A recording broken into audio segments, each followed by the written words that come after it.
Morning, नमस्कार। ABP news पर आप सभी का स्वागत है। मैं हूं आपके साथ सोनल, लेकर हाजिर हूं सुबह सुबह की स्पेशल रिपोर्ट, जिसमें आज सबसे पहले बात पाकिस्तान की। महंगाई के मारे पाकिस्तान में आवाम हर चीज के लिए मोहताज है। डूबती इकोनॉमी ने बाजार से एक एक चीज गायब कर दी। आवाम को रोटी और दवा जैसी जरूरी चीजें नहीं मिल रही है। जिस पेट्रोल की कीमत 250 रुपए लीटर है, वो ब्लैक में 500 रुपए लीटर बिक रहा है। समझना मुश्किल नहीं है कि इसके बाद महंगाई का वो धमाका होगा जो पाकिस्तान को टुकड़ों टुकड़ों में तोड़ सकता है। खुदा की कसम इतनी महंगाई है कि मेरे अब्बू कहते हैं कि मेरे लिए कफन लेके आना। अपने बच्चों को गला दबा देते हैं, हम खुद मर जाते। हम तो कहते हैं अल्लाह हमें अपने पास बुला ले, हमें नहीं है। हमारे घर में गैस तक नहीं है कि हम इंसान नहीं है, हम जानवर हैं। मेरे रोने को मत देखे आप, मैं इसलिए रो रहा हूँ, मैं अपने ऊपर नहीं रो रहा हूँ, मैं इस पाकिस्तान के हालात के ऊपर रो रहा हूँ। अवाम के साथ तुम्हारी अवाम का तुमने डाका डाला है। कहते हैं हालात कैसे भी हों, विदा होने से पहले चांदनी भी 4 दिन ठहरती है। लेकिन कंगाली के कुंड में जल रहे जिन्ना के मुल्क ने कर्ज का कटोरा भरने के लिए गले में ऐसा फंदा डाला जो मुल्क की डूबती धड़कनों पर 3 दिन बाद ही फुल स्टॉप लगा देगा। हम इसकी वजह भी बताएंगे, लेकिन पहले पाकिस्तान की उस अवाम का हाल देखिए जिसके पास कफन के लिए भी पैसे नहीं हैं। खुदा की कसम इतनी महंगाई है कि मेरे अब्बू कहते हैं कि मेरे लिए कफन लेके आना। मैं कहता हूँ मेरी 3 साल तो कुछ माँ के खुदा की कसम पर बच्ची है। आज वो रो के कहती है कि पापा भूख, पापा भूख।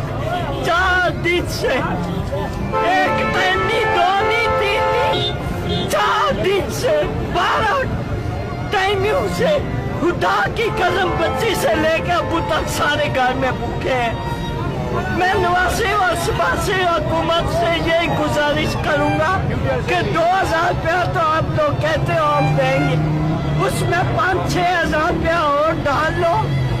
मुझे आप बताओ, मैं कफन वाली दुकान पे जाऊंगा, बच्ची से लेके अबू तक सबके लिए कफन लेके जाऊंगा, क्योंकि मैं खुदकुशी करूंगा। पाकिस्तान की कंगाली किसी से छिपी नहीं है। कंगाली की वजह भी सबको पता है, लेकिन अवाम के गुस्से में लगी ताजा आग की वजह है शहबाज का लालच। IMF जिन शर्तों पर पाकिस्तान को कर्ज देने को तैयार हुआ, उनके मुताबिक पाकिस्तान को 1 मार्च से नया टैक्स स्ट्रक्चर लागू करना था, बिजली सब्सिडी और किसान पैकेज खत्म करना था। लेकिन शहबाज को डर था कि कहीं IMF का मन न बदल जाए, कर्ज का कटोरा खाली न रह जाए। बस 15 फरवरी से नई टैक्स स्कीम लागू करने का फैसला कर लिया। जाहिर है आसमान पर बैठी महंगाई अब अवाम पर हथौड़ा बनकर गिरेगी। अवाम में खौफ ऐसा है कि आंसुओं का दरिया बह रहा है। हम अपने बच्चों को गला दबा देते हैं, हम खुद मर जाते हैं। अगर आप लोग को ये करना है तो मैं ये भी करके दिखाने के लिए तैयार हूँ। ये तो बेगारत है ये हुकूमत वाले। ये जो बेटा है ना, ये जो खड़ा हुआ है, ये स्कूल गया था, स्कूल से लकड़ियाँ लेकर आया है बैग में कि घर में खाना बने। घर में खाना बनेगा क्योंकि ये भूखा गया था। पैसे भी खत्म हो गए हमारे पास, अब किससे कहें हम? अल्लाह माफ करे, ऐसे कोने के मांगने वाले। हम तो कहते हैं अल्लाह हमें अपने पास बुला ले, हमें नहीं किया ऐसा। बच्चे स्कूल जाते हैं, भूखे जाते हैं, क्या करें हम? ये हुकूमत क्या करती है? इनके बच्चे जहाजों में घूमते हैं। हमारे घर में गैस तक नहीं है कि हम इंसान नहीं है, हम जानवर हैं। मेरे रोने को मत देखे आप, मैं इसलिए रो रहा हूँ, मैं अपने ऊपर नहीं रो रहा हूँ, मैं इस पाकिस्तान के हालात के ऊपर रो रहा हूँ। लेकिन शहबाज के काट कलेजे पर आंसुओं का कोई असर नहीं हो रहा है। मुल्क रहे या जाए, अवाम जिए या मरे, उन्हें कोई मतलब नहीं है। उन्हें तो बस IMF से किया गया वादा पूरा करना है। सरकारी खजाने में 4 महीने में 170 अरब रुपए का टैक्स बटोरना है। इसके लिए शहबाज सरकार जनरल सेल्स टैक्स 17% से बढ़ाकर 18% करेगी। लग्जरी आइटम्स के इंपोर्ट और तंबाकू जैसी चीजों पर टैक्स बढ़ाएगी। इससे सरकारी खजाने में 70 अरब रुपए आ जाएंगे। शहबाज शरीफ एक तरफ अवाम पर टैक्स का नया कोड़ा बरसाने वाले हैं, उसकी थाली से रोटी का बचा खुचा टुकड़ा भी छीनने वाले हैं, और दूसरी तरफ ये दावा भी कर रहे हैं कि गरीबों पर बोझ नहीं पड़ेगा। लेकिन हकीकत देख लीजिए।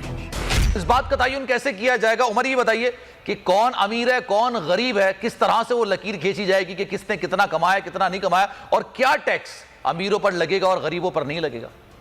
देखिए, इसमें तो कोई दो राय नहीं है कि जो इस वक्त अगर अमीरों पर भी टैक्स लगता है, अगर किसी ज्यादा आमदनी वाले फैक्ट्री के मालिक पर अगर टैक्स लगेगा तो जाहिर सी बात है कि वो उसको जो अपनी प्रोडक्ट्स हैं उस पर पास ऑन करेगा, तो पास ऑन करेगा उस टैक्स को, तो जिसकी वजह से बराह रास्त जो है वो आम आदमी उससे मुतासिर होगा।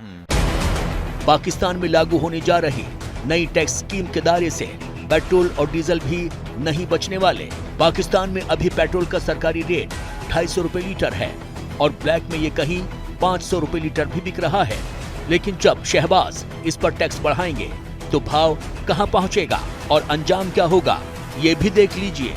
अगर पेट्रोलियम मसनूआत पर सेल्स टैक्स लगता है तो डेफिनेटली उसमें, अगर डीजल पर आपको पता है कि गुड्स ट्रांसपोर्टेशन में डीजल इस्तेमाल होता है, और इसी तरह अगर देखा जाए तो जो हमारे जो लोकल ट्रांसपोर्ट है उसमें पेट्रोल यूज होता है। अगर पेट्रोल और डीजल पर टैक्स लगता है तो दूसरी जानिब आपके किराए महंगे हो जाएंगे, गुड्स ट्रांसपोर्टेशन आपकी महंगी हो जाएगी, तो यकदम जो है वो कीमतों में इजाफा हो जाएगा।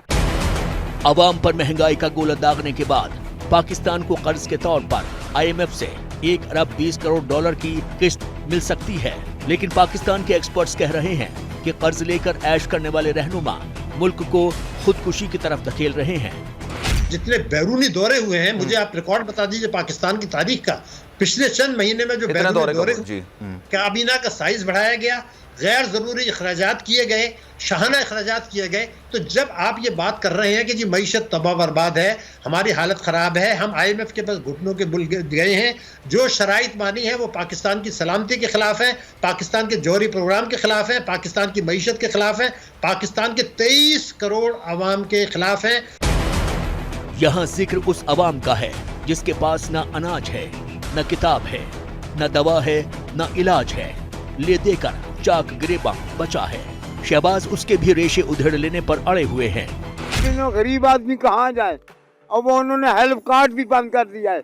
इनको क्या वोट देंगे हम, इनको कुछ भी नहीं देंगे। इन लोगों को जो गरीबों का नहीं सोता वो क्या करेगा। सारी जिंदगी आंखों का इलाज नहीं करा सकते थे, अब हमने एक आंख का किराया अब नहीं करा सकते, इन्होंने बंद करा दिया है। हमने दूसरी आंख का इलाज कराना था, अब मैं कहाँ से करूँगा। ये अवाम के साथ तुम्हारी दुश्मनी है, अवाम के पे तुमने डाका डाला है। अब गरीब आदमी कहाँ से आंखों का इलाज कराए, जिसकी 400 रुपए आमदन नहीं है, वोट लेना चाहता है तो इसको बहाल कर।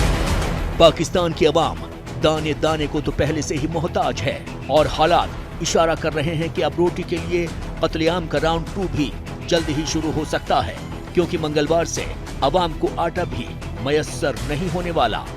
महकमा खुराक पंजाब और फ्लावर मिल्स एसोसिएशन के दरमियान तनाज़ा मजीद शिद्दत इख्तियार कर गया है। फ्लावर मिल्स ने सोमवार से हड़ताल का ऐलान कर दिया है, क्योंकि जो महकमा खुराक है वो तकरीबन 100 से जायद जो मिले हैं उनके खिलाफ उनकी गंदम का कोटा बंद कर दिया है, ये कह के कि वो आटे की ग्राइंडिंग नहीं कर रहे, गंदम को ऐसे ही ओपन मार्केट में बेच रहे हैं, क्योंकि सरकारी रेट पर गंदम खरीदकर सरकारी गोदामों से और प्राइवेट रेट पर उसमें तकरीबन कोई 1000 रुपए का फर्क आ जाता है। इसलिए मंगल से आटा, सरकारी रेट वाला आटा दस्तयाब नहीं होगा। जिन्ना के मुल्क में अब तक जितने हुक्मरान हुए वो मुल्क की किस्मत में मौत ही लिखते रहे, और आज हालत ये है कि वो कर्ज लेगा तब भी भूख उसका खून पिएगी, नहीं लेगा तब भी उसे मौत ही मिलेगी। उसके आगे इससे बचने का कोई रास्ता नहीं है। तो देखिए, विरोधी पार्टियां अक्सर मोदी सरकार पर मुसलमानों के विरोध होने का आरोप लगाती है। पड़ोसी देश पाकिस्तान भी इन आरोपों को हवा देने में पीछे नहीं रहता। लेकिन पाकिस्तान की आवाम इस मुद्दे पर क्यों ऐसा कहती है कि 2024 में आएंगे तो मोदी।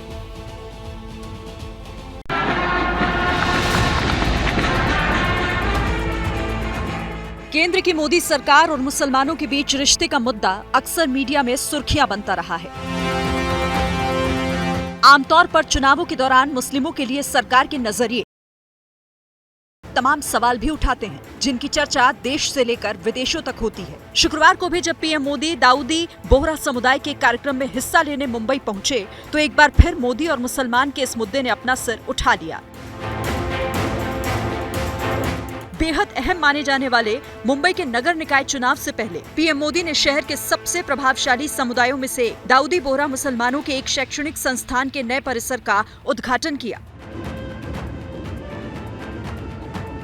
समय के साथ परिवर्तन और विकास की इस कसौटी पर दाऊदी बोहरा समुदाय ने हमेशा खुद को खरा साबित किया है। आज अल जमाया तुस सैफिया जैसे शिक्षा के महत्वपूर्ण केंद्र का विस्तार इसका एक जीता जागता उदाहरण है और 150 साल पुराना सपना पूरा हुआ है, आपने पूरा किया है। मैं आपको बहुत बहुत बधाई देता हूं। पीएम मोदी अक्सर बोहरा समाज के कार्यक्रमों में नजर आते रहे हैं। साल 2016 में उन्होंने विश्व सूफी सम्मेलन में भी शिरकत की थी और इस्लाम में सूफीवाद को एक नूर की तरह बताया था। इसी महीने अजमेर में ख्वाजा मोइनुद्दीन चिश्ती के उर्स के मौके पर 8वीं बार उन्होंने दरगाह के लिए चादर भी सौंपी थी। जनवरी में बीजेपी की राष्ट्रीय कार्यकारिणी की बैठक में कार्यकर्ताओं से ये आह्वान भी किया था कि वो संवेदनशीलता के साथ समाज के सभी वर्गों से रिश्ता जोड़ें और इसी सिलसिले में पसमानदा मुसलमानों की बात भी सामने आई थी। जाहिर है पीएम मोदी और उनकी सरकार ने हाल के दिनों में मुसलमानों से अपना कनेक्शन मजबूत करने पर फोकस किया है। मैं आपके परिवार का सदस्य हूं, न मैं यहाँ प्रधानमंत्री हूं न मुख्यमंत्री हूं। मैं 4 पीढ़ी इस परिवार के साथ जुड़ा हूं, 4 पीढ़ी, और चारों पीढ़ी मेरे घर आई है। ऐसा सौभाग्य बहुत कम लोगों को मिलता है और इसलिए मैं कहता हूं कि फिल्म में जो बार बार मुख्यमंत्री और प्रधानमंत्री है, मैं तो आपके परिवार का सदस्य हूं। मोदी और मुसलमानों के रिश्ते को लेकर जहां देश में विरोधी हल्ला मचाते हैं, तो वहीं पड़ोसी पाकिस्तान भी पीछे नहीं है। पाकिस्तान की सरकार और पाकिस्तान की मीडिया दोनों ही मुसलमानों के मुद्दे पर मोदी को कोसने में कोई कसर नहीं छोड़ते। बीबीसी के बाद अब न्यूयॉर्क टाइम्स ने भी मोदी की इंतहा पसंदी का भांडा फोड़ दिया है और जो सेकुलर आनी हैसियत है उसे खत्म करके एक ऐसा लग रहा है कि हिंदू मुल्क का दर्जा दिया जा रहा है। भारत को हिंदू मुल्क करार देने की तैयारियां की जा रही हैं और ऐसा नजर आ रहा है कि 2024 में मोदी की जानिब से एक इलेक्शन जीतने के बाद इस तमाम जो अपना मंसूबा है उसके ऊपर अमल किया जाएगा। पाकिस्तान का मीडिया मोदी सरकार को मुसलमानों का दुश्मन साबित करने पर रात दिन एक किए हुए है, लेकिन पाकिस्तान का मीडिया भी ये मानता है कि 2024 में मोदी की ही सरकार बनेगी। पाकिस्तान की आवाम का भी यही मानना है कि 2024 में आएंगे तो मोदी, लेकिन दिलचस्प बात ये भी है कि पाकिस्तान की मीडिया के उलट एक आम पाकिस्तानी भी मोदी का मुरीद है। पाकिस्तानी मोस्टली यही सोचते हैं कि जो नरेंद्र मोदी हैं, जो इंडिया के प्राइम मिनिस्टर हैं, वो मुसलमानों के सख्त खिलाफ है। मोस्टली पाकिस्तानियों में यही तासुर पाया जाता है। लेकिन अब इंडिया में, बॉम्बे में दाऊदी बोहरा फिक्के से ताल्लुक़ रखने वाले मुसलमानों का एक जामिया खुला है, जिसकी इफ्तिताही तकरीब जो है वो नरेंद्र मोदी ने की है। उसका इफ्तिताह नरेंद्र मोदी ने किया है। क्या कहेंगे, अब भी आप यही सोचते हैं कि मुसलमानों के खिलाफ है नरेंद्र मोदी? देखिए जी, जो मेरा पॉइंट ऑफ व्यू है, because I know some of my friends from India, they are Muslim and they are very happy even from mister Modi. वो जाके इनॉग्रेशन करता है, डजेंट मैटर कि वो कोई बहुत बड़ा प्रोजेक्ट अगर है तो डजेंट मैटर वो मुसल्म्स का है, हिंदूज़ का है या सिख लोगों का है, बट जो उसको मेरा नहीं ख्याल के मज़हब से जोड़ना चाहिए। अगर उसने कुछ मस्जिदों को तोड़ा है अकॉर्डिंग टू सम वीडियोज़ और सम न्यूज़, लेकिन अगर कोई बनाने आया है तो और इफ्तिताह करने है, it's a good step, no problem. Bohra समाज के कार्यक्रम में पीएम मोदी की मौजूदगी को लेकर भी पाकिस्तान के लोग खुलकर उनकी तारीफ कर रहे हैं। मोदी सरकार और मुसलमानों के बीच खराब रिश्तों की बात को पाकिस्तान के लोग मीडिया में प्रचारित भी मानते हैं। पाकिस्तान से कई गुना ज्यादा मुसलमान हिंदुस्तान में रहते हैं, लेकिन वो नरेंद्र मोदी की हुकूमत से बिल्कुल सेटिस्फाइड है। उन्हें कोई गिला शिकवा नहीं है, हमें ही गिला शिकवा जो वहाँ पर रहते ही नहीं है, जिन्हें सरोकार ही नहीं है कोई। इसमें मीडिया का बहुत बड़ा रोल है और उसके अलावा सोशल मीडिया का रोल है और ओवरऑल एक जमात का इमेज होता है। खाली एक पर्सन के ऊपर रिस्पॉन्सिबिलिटी नहीं आती।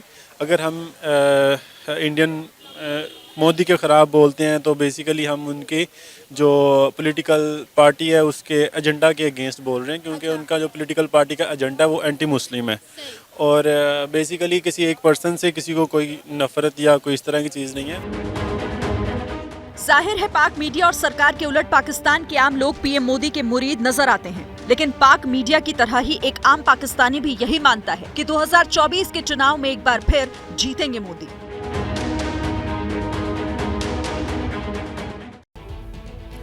तो देखिए, ये पीएम मोदी की स्ट्रॉन्ग ग्लोबल इमेज का सबूत तो है ही, ये अपने हुक्मरानों के लिए पाकिस्तान की नफरत भी दिखाता है, जो आवाम के पैसों पर ऐश करने के लिए चालबाजियां करते रहते हैं।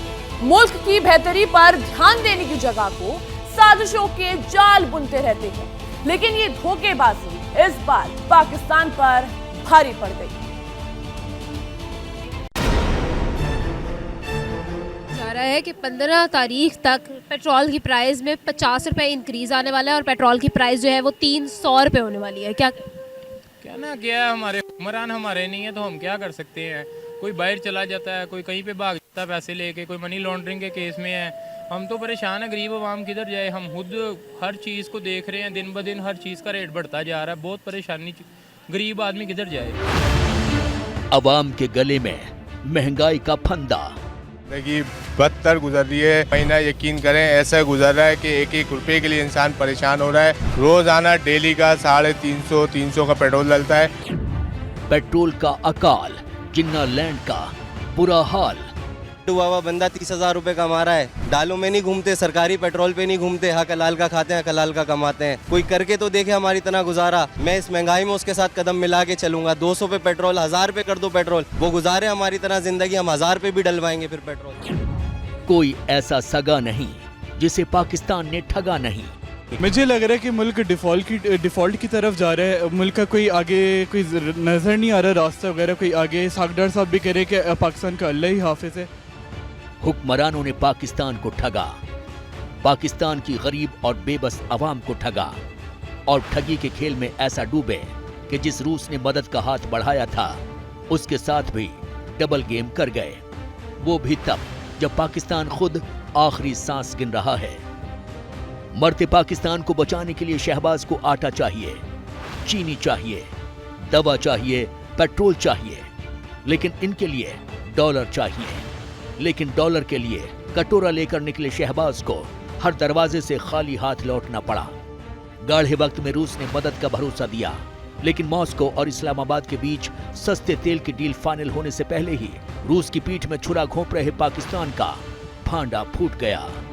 दरअसल पाकिस्तान एक तरफ रूस से सस्ता तेल खरीदने की कोशिश कर रहा है, तो दूसरी तरफ उसने रूस के दुश्मन यूक्रेन से भी हाथ मिला लिया है। पाकिस्तान ने रूस को कैसे धोखा दिया ये हम आगे बताएंगे, लेकिन उससे पहले तेल का खेल बता देते हैं। 20 जनवरी को पाकिस्तान और रूस के डेलीगेशन ने इस्लामाबाद में बैठक की थी। बैठक के बाद साझे बयान में ऊर्जा सहयोग को इस साल अंतिम देने की बात कही गई थी। पाकिस्तान और रूस के बीच इसी बैठक में सीमा शुल्क मामलों पर भी एक समझौता किया गया।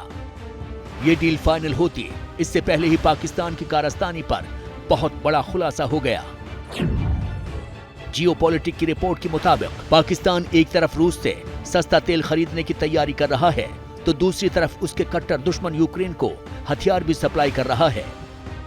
पाकिस्तान ने यूक्रेन को हथियारों की सप्लाई के लिए जर्मनी का रास्ता चुना है। वो यूक्रेन के साथ साथ रूस के दूसरे पड़ोसियों को भी गोला बारूद बेच रहा है। कैस्ट्रोल के सीईओ लियाकत अली बेग 2022 में पोलैंड, रोमानिया और स्लोवाकिया गए थे। दावा किया जा रहा है कि उनका ये दौरा आर्म्स की डील के लिए ही था। पाकिस्तान बाकी देशों से तो हथियारों के बदले डॉलर वसूल रहा है, लेकिन यूक्रेन से उसने Mi-17 हेलीकॉप्टर की मरम्मत में मदद मांगी है। रूस ने पाकिस्तान को अब तक सस्ता तेल तो नहीं दिया है, लेकिन यूक्रेन के साथ शहबाज की गुपचुप डील का पता चलते ही तेल की धार जरूर दिखा दी है।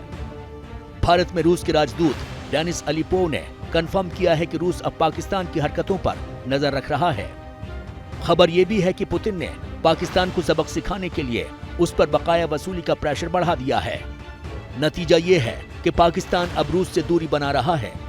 पुतिन ने अफगानिस्तान के मसले पर 8 फरवरी को बैठक बुलाई थी, जिसमें भारत की तरफ से राष्ट्रीय सुरक्षा सलाहकार अजीत डोभाल शामिल हुए थे। लेकिन पाकिस्तान ने इससे दूरी बना ली और अब यूक्रेन के साथ बिजनेस अपॉर्चुनिटीज तलाशने की बात कह रहा है। रूस की पीठ में पाकिस्तान ने छुरा कोई पहली बार नहीं मारा है। पाकिस्तान ने 1980 के दशक में अफगानिस्तान में अमेरिका की अगुवाई वाली लड़ाई का समर्थन किया था। उस दौरान अमेरिका की तरफ से रूस के खिलाफ लड़ने वालों की ट्रेनिंग, हथियारों की सप्लाई और उन्हें कंट्रोल करने का सारा जिम्मा पाकिस्तान के हाथों में ही था, जिसके कारण लगभग 15,000 रूसी सैनिकों की मौत हो गई थी और अंत में रूस को अफगानिस्तान से हटना पड़ा था। इस बार रूस यूक्रेन से जंग लड़ रहा है और कब्र में पैर लटकाकर बैठा पाकिस्तान एक बार फिर उसकी पीठ में छुरा घोंप रहा है। और स्पेशल रिपोर्ट में इस वक्त की सबसे बड़ी खबर आपको बता दें, तुर्की और सीरिया में भूकंप से अब तक 34,884 लोगों की मौत हो चुकी है, जबकि भूकंप से 87,000 से ज्यादा लोग घायल हैं। अकेले तुर्की में ही 29,605 लोगों की मौत की खबर आ चुकी है, जबकि तुर्की में 80,000 से ज्यादा लोग घायल हैं। आपको बता दें रेस्क्यू ऑपरेशन जारी है। एनडीआरएफ की टीम भारत से पहुंच गई है वहां पर और लोगों को रेस्क्यू किया जा रहा है, उन तक राशन पहुंचाया जा रहा है, मेडिकल हेल्प पहुंचाई जा रही है। इंडिया ही नहीं तमाम देशों से तुर्की और सीरिया में मदद पहुंचाई जा रही है।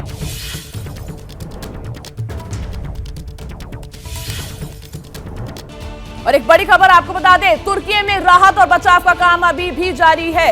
165 घंटे बाद एक महिला का जिंदा बचाया गया। हालांकि महिला के 3 बच्चों को बचाया नहीं जा सका, भूकंप की वजह से उनकी मौत हो गई। तो इस वक्त की बड़ी खबर आपको बता रही है, तुर्की में अभी भी राहत और बचाव का काम जारी है। टीमें तैनात है, टीम रेस्क्यू ऑपरेशंस कर रही है, कोशिश की जा रही है कि मलबे के अंदर से जितने भी लोग वहां दबे हुए हैं उनको निकाला जा सके। 165 घंटे बाद एक महिला जिंदा, उसको बचाया गया। हालांकि महिला के 3 बच्चों को बचाया नहीं जा सका, भूकंप की वजह से उनकी मौत हो गई। लगातार ऐसे मामले सामने आ रही है जहां पर बच्चे की मौत होती है तो मां नहीं बच पाती, और जहां मां बच पाती है तो उनके बच्चे नहीं बच पा रहे हैं। बड़ी खबर का रुख करेंगे, इस वक्त की बड़ी खबर तुर्की से, जहां एक बार फिर भूकंप के झटके महसूस किए गए हैं। भूकंप की तीव्रता 4.7 मापी गई है। आपको बता दें इससे पहले जो भूकंप आया था उसकी तीव्रता 7.8 मापी गई थी। भूकंप का ये झटका कहरनमारस के दक्षिण पूर्व से 24 किलोमीटर दूर आया है। इस वक्त की बड़ी खबर आपको बता रही है तुर्की से, जहां एक बार फिर भूकंप के झटके महसूस किए गए हैं। भूकंप की तीव्रता 4.7 मापी गई है और ये झटका दक्षिण पूर्व से 24 किलोमीटर दूर आया है। आपको बता दें एक्सपर्ट्स का ये कहना था कि 7.8 तीव्रता भूकंप के बाद फिर से भूकंप आना माना जा रहा था कि फिर से भूकंप आ सकता है। और तुर्की से जहां एक बार फिर भूकंप के झटके वहां महसूस किए गए हैं और इसकी तीव्रता 4.7 मापी गई है।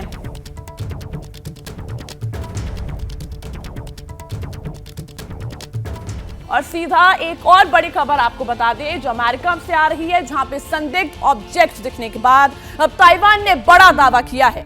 ताइवान का कहना है कि चीन के सैन्य गुब्बारे उसकी हवाई सीमा में कई बार उड़ते देखे गए हैं। यही नहीं, ताइवान का दावा है कि संभावित हमले की तैयारी के लिए डेटा एकत्र करने की कोशिश करता है चीन। तो इस वक्त की बड़ी खबर आपको बता दें, अमेरिका में संदिग्ध ऑब्जेक्ट दिखने के बाद अब ताइवान ने इस बात का बड़ा दावा किया है। ताइवान का यह कहना है कि चीन के सैन्य गुब्बारे उसकी हवाई सीमा में कई बार उड़ते देखे गए हैं। और यही नहीं, ताइवान का यह भी दावा है कि संभावित हमले की तैयारी के लिए वो डेटा इकट्ठा करने की कोशिश कर रहा है चीन।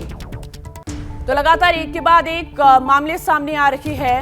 जब अमेरिका में संदिग्ध ऑब्जेक्ट दिखने के बाद अब ताइवान में भी ये बड़ा ऑब्जेक्ट दिखा है। इससे पहले आपको बता दें भारत में भी ये ऑब्जेक्ट देखा गया था। तो लगातार चीन इस विवाद में घिरता जा रहा है। ताइवान का कहना है कि चीन के सैन्य गुब्बारे उसकी हवाई सीमा में कई बार उड़ते देखे गए हैं।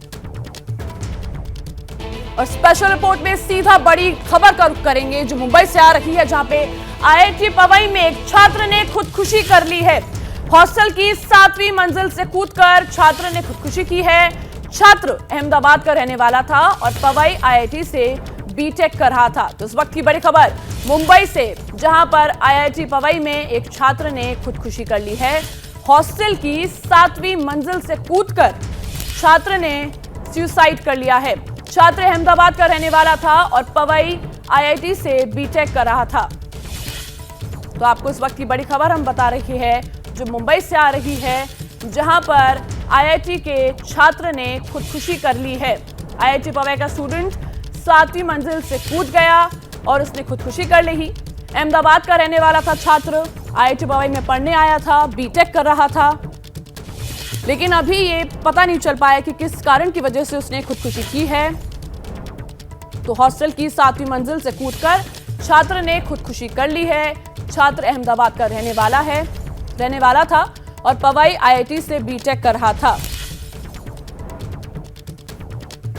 इस वक्त की बड़ी खबर आपको मुंबई से बता रही है, जहां आईआईटी पवई में एक छात्र ने खुदकुशी कर ली है। हॉस्टल की 7वीं मंजिल से कूदकर छात्र ने खुदकुशी करी है और छात्र अहमदाबाद का रहने वाला था, लेकिन ये कारण पता नहीं चल पाया कि आखिर किस कारण उसने खुदकुशी की। पुलिस जांच में पता चलेगा कि आखिर खुदकुशी का कारण क्या है। तो उस वक्त की बड़ी खबर आपको बता रही है जो मुंबई से आ रही है, जहां पर आईआईटी पवई में एक छात्र ने खुदकुशी कर ली है। हॉस्टल की 7वीं मंजिल से कूदकर छात्र ने ये खुदकुशी की है और वो बीटेक वहां करने आया था, अहमदाबाद का रहने वाला है और 7वीं मंजिल से कूदकर उसने अपनी जान दे दी।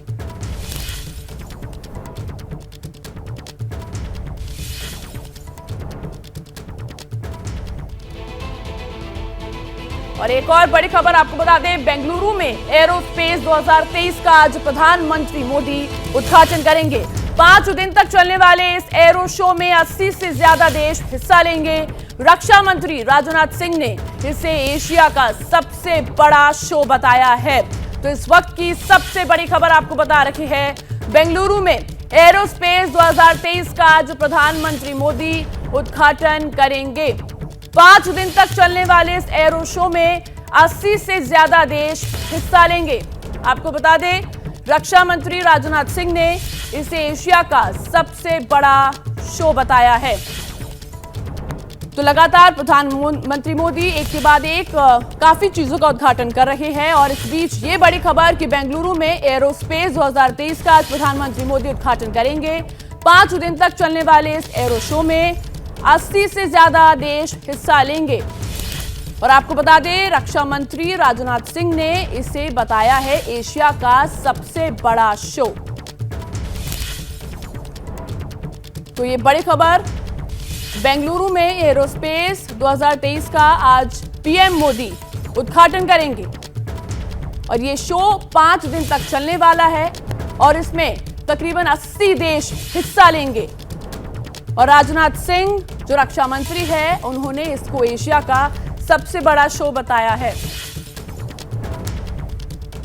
इस शो में दुनिया के और देश में जो हिस्सा लेंगे, अपने 80 से ज्यादा देश हिस्सा लेंगे। रक्षा मंत्री राजनाथ सिंह ने इसे एशिया का सबसे बड़ा शो बताया है।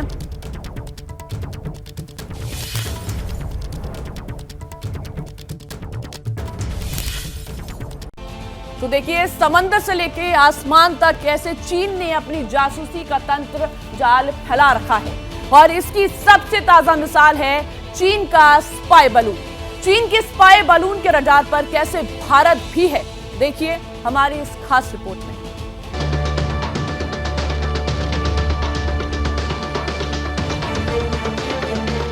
गिरगिट की तरह रंग बदलना और दूसरे देशों की जासूसी चीन की रणनीति का एक अहम हिस्सा है। चीन अपने किस चेहरे के पीछे से कौन सी चाल चलेगा और जासूसी का क्या कांड करेगा, इसका अंदाजा लगाना अमेरिका तक के लिए नामुमकिन होता है। और यही वजह है कि जब अमेरिका के आसमान पर चीन का गुब्बारा नजर आया तो राष्ट्रपति जो बाइडेन के भी होश उड़ गए। कुछ दिनों पहले अमेरिका ने चीन के एक जासूस गुब्बारे को नेस्तो नाबूद कर दिया। चीन के स्पाई बलून यानी संदिग्ध जासूसी गुब्बारे को अमेरिका के F-22 फाइटर जेट ने दक्षिण कैरोलिना के अटलांटिक तट के पास मारकर गिरा दिया था। लेकिन चीन के इस जासूस खिलौने ने एक बार फिर पूरी दुनिया को अलर्ट कर दिया है। समंदर की गहराइयों से लेकर ऊंचे आसमान तक कैसे चीन ने अपनी जासूसी का जाल बिछा दिया है, ये स्पाई बलून इसकी ताजा मिसाल है, जो दुनिया के कई देशों के आसमान पर मंडरा रहे हैं। अमेरिका के बाद कनाडा ने भी कहा है कि उसने अपने आसमान में उड़ रहे एक अज्ञात फ्लाइंग ऑब्जेक्ट को अमेरिका की मदद से मार गिराया है। The object was flying at an altitude of approximately 40,000 feet, had unlawfully entered Canadian airspace and posed a reasonable threat to the safety of civilian flight. The object was downed approximately 100 miles from the Canada-United States border over Canadian territory in central Yukon. बहुरूपीय चीन की चालबाजियां गुब्बारे तक ही थमी नहीं हैं। जमीन और आसमान से लेकर वर्चुअल दुनिया यानी इंटरनेट की दुनिया में भी चीनी जासूस सेंध लगा रहे हैं। फिल्म की तरह ही रियल लाइफ में भी चीनी जासूसों यानी हैकर्स और चीनी ऐप्स पर अहम जानकारियां चुराने के आरोप लगते रहे हैं और चीन के इस नए बलून जासूसी कांड ने अमेरिका के भी होश उड़ा रखे हैं। So my understanding is it was at 40,000 feet when it was detected and ultimately taken down. This aircraft was, this object was operating at an altitude that posed a reasonable threat to civilian air traffic. After consultation with the secretary and the president, and of course the president, on our advice, gave the order to take it down, and we took it down. चीन के असैन्य मानव रहित हवाई जहाज पर हमले के लिए America का बल प्रयोग करना हमें अस्वीकार है। ये एक गैर जिम्मेदाराना हरकत है। तथाकथित चीन के खतरे को सनसनीखेज बनाने से न तो चीन और अमेरिका के बीच आपसी विश्वास या रिश्तों को सुधारने में मदद मिलती है और न ही ये अमेरिका को अधिक सुरक्षित बनाता है। एक तरफ चीन दुनिया के देशों के साथ बातचीत का ढोंग करता है, वहीं दूसरी तरफ जमीन से आसमान तक अपने निगरानी तंत्र को भी सक्रिय करके रखता है। अमेरिका और कनाडा में मार गिराया गया चीनी बलून दरअसल चीन के जासूसी कार्यक्रम का हिस्सा है और यही वजह है कि ब्रिटेन ने भी कहा है कि अगर चीन का स्पाई बलून उनके देश में नजर आया तो वो उसे मार गिराएंगे। अमेरिकी इंटेलिजेंस एजेंसी ने बुधवार को दावा किया कि स्पाई बलून के जरिए चीन दुनिया भर के देशों के मिलिट्री साइट्स पर नजर रख रहा है। पिछले कई साल से चीन ऐसा कर रहा है और वो अब तक 5 महाद्वीप के 12 देशों में इसी तरह के बलून भेजकर खुफिया जानकारी जुटा चुका है, जिनमें भारत भी शामिल है। दरअसल स्पाई बलून चीन में जासूसी करने वाले सैटेलाइट्स की कमी को पूरा कर रहे हैं। ये बलून किसी देश में वायुमंडल की स्थिति और आउटर स्पेस से मिलने वाली जानकारियां आसानी से जमा कर सकता है, जो चीन की मिसाइल फोर्सेस के लिए काफी अहम है और इसके जरिए जंग के दौरान सटीक टारगेट सेट किए जा सकते हैं। Have learned a lot about the Chinese surveillance high altitude balloon program. We've gathered a lot of information over the last couple of years, and so we were able to, based on that information, detect at a very early stage. As it approached U.S. airspace, we had a good understanding of what it was. 120 feet चौड़ा चीन का ये जासूसी गुब्बारा लड़ाकू विमान से 2 गुना ज्यादा ऊंचाई पर उड़ सकता है। ये गुब्बारा 24 किलोमीटर से लेकर 37 किलोमीटर की ऊंचाई से खुफिया जानकारी जुटा सकता है। इन जासूसी गुब्बारों में हीलियम गैस भरी होती है और सोलर पैनल लगा होने से ये लंबे समय तक हवा में रह सकता है। इस गुब्बारे में कम्युनिकेशन की डिवाइस, सेंसर्स, रडार और कैमरे भी लगे होते हैं। न्यूयॉर्क टाइम्स की रिपोर्ट में दावा किया है कि चीन की डिफेंस टेक्नोलॉजी की नेशनल यूनिवर्सिटी के पास एक पूरी टीम है जो जासूसी बलून पर स्टडी कर रही है। चीनी अखबार ने साल 2021 में स्पाई बलून को आसमान की ताकतवर आंखें बताया था, जिससे सरफेस टारगेट कवर किए जा सकते हैं। साथ ही ये भी दावा किया था कि आसमान में स्पाई बलून गहरे समुद्र में सबमरीन की तरह काम करते हैं।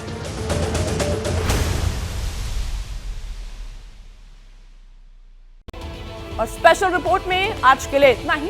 जैसे ही घड़ी का काटा दोपहर 2:30 पे आए, बबीता जी का दिल सास बहू साजिश के लिए मचल जाए।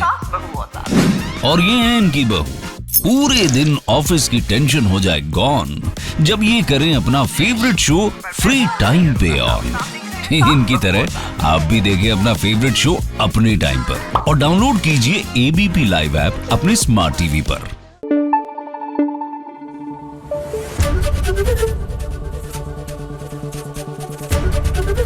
ABP न्यूज आपको रखे आगे।